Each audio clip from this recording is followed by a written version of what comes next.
XB-70 Valkyrie was the largest and fastest bomber ever built by the United States, but the massive 6-engine Mach 3.0 capable jet never entered production.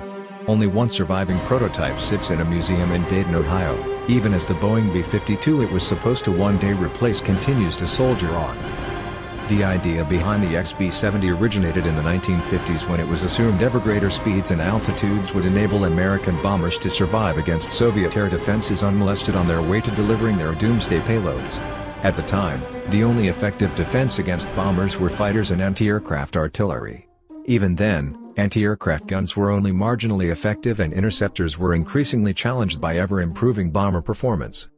However, with the advent of surface-to-air missiles, that began to change. The balance started to tip in favor of the defender. While the U.S. Air Force was aware of Soviet advances in SAM technology, the Pentagon didn't start to understand the scope of the problem until Francis Gary Powers' Lockheed U-2 spy plane was shot down while overflying the Soviet Union on May 1, 1960.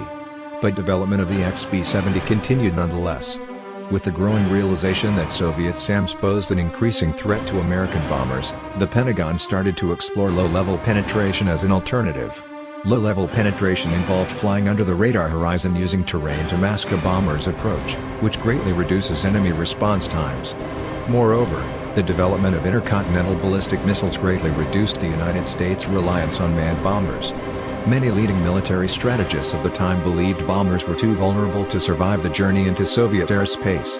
As a result, President John F. Kennedy decided to cancel the XB-70 as a frontline bomber program on March 28, 1961.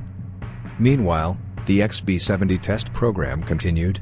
The jet made its first flight on Sept. 21, 1964, when it flew from Palmdale to Edwards Air Force Base, California.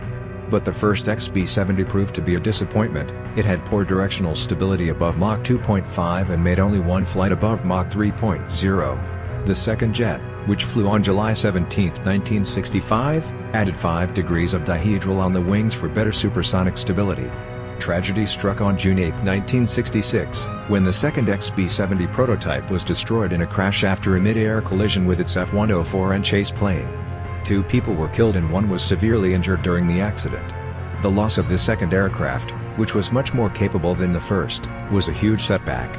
Testing, however, continued until February 4, 1969. Ultimately, the first XB-70 logged 83 flights totaling 160 hours and 16 minutes, while the second XB-70 logged 46 flights totaling 92 hours and 22 minutes according to NASA. The XB-70, while a technological wonder at the time, was the wrong plane for the wrong time. It came at a time when ballistic missiles were thought to be supplanting manned bombers. Moreover, it was being developed at a time when it was increasingly apparent that high speed and high altitude were not sufficient protection against surface-to-air missiles or the next generation of Soviet fighters. But the nail in the coffin was the jet's exorbitant price tag and lack of mission flexibility. The B-70 couldn't be adapted for the low-level role. Let's hope today's shadowy long-range strike bomber fares better.